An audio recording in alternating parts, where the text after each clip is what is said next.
Good evening, everybody. It's what is it? Thursday, the 11th or 12th? The 12th. And I got the Jameis Aurora out tonight. Did a few adjustments to it. First major adjustment. I know your purists aren't going to like this, but I lowered that stem quite a bit, about 4 to 5 millimeters. It's a proprietary steerer tube, so I can't really replace the stem unless I order one from Jameis. This bike isn't made anymore, so I don't know what the probability of finding that stem is. So I was going to make it a little bit shorter. Remember, it's a 53 centimeter. So a touring bike, like a cyclocross bike, uses a higher bottom bracket, almost 5 millimeters, 4 or 5 millimeters higher than a traditional road bike. So that makes the bike a little taller. If this was a traditional road bike, this 53 centimeter steel frame would work perfectly for me. But it's not. But I still have a decent seat height on it. And what I did is I got rid of those big cushy saddles that come with these bikes and put on a really nice short power saddle. It's a stubby. I have this saddle on a few of my bikes, especially my old school mountain bikes, the Gary Fisher. What else did I have it on? I had it on my Cannondale Cat 4. I also had it on a Cannondale Cat 8. And I just really like it. I also use that Physique saddle, which is a little bit wider in the back.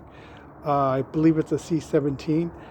This one's super narrow and just happens to fit my anatomy really well.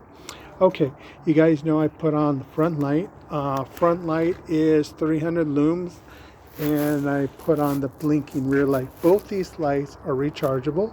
What else did I add? I added bungee cord or bungee straps, which worked out really well.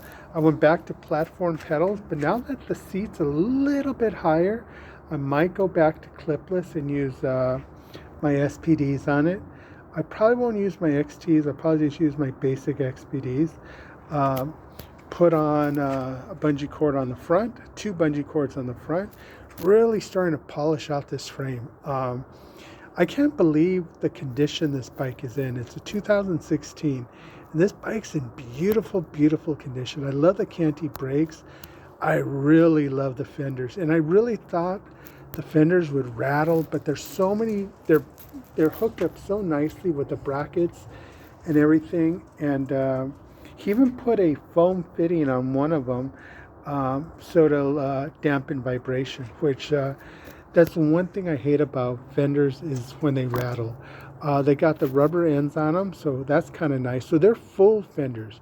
You don't get a drop of water or mud or anything on you. Everything stays within that wheel.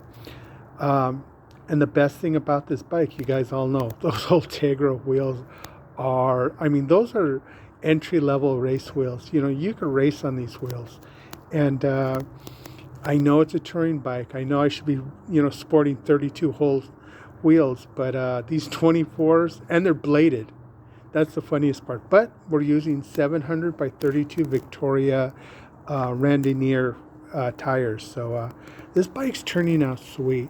And again, I'm sorry to you purists out there, but I needed to lower that stem. I couldn't ride it with the handlebars that high up in the air. And I get it. It's way more comfortable when the bike's loaded. You probably want to move your center of gravity to the center of the bike, not really the front end. And I know I'm supposed to load the front end more than the rear end of the bike. But like I said, I'm new to touring or randonneuring. I just wanted to get a base bike, that I could build upon. And I think, I really hit the nail on the head with this bicycle. Remember, I had the Salsa Marrakesh with 700 by 40 wide tires, and I had it loaded up. I have a couple of videos on it. Just look it up, my Salsa Marrakesh. But I don't know. I just got so bored of it, and I don't know why I fell in love. But you know what? This emerald green is something I really, really like. It's one of my favorite colors. Also, the Cannondale green is one of my favorite colors. But this bike just looks classic. It's stylish. Horizontal top tube. It's just a traditional steel bike, and I think that's what makes this bike beautiful. If you're going to go out there and ride an affordable bike. And you guys know what I paid for this bike? $200. Come on. The bike's hooked up for $200.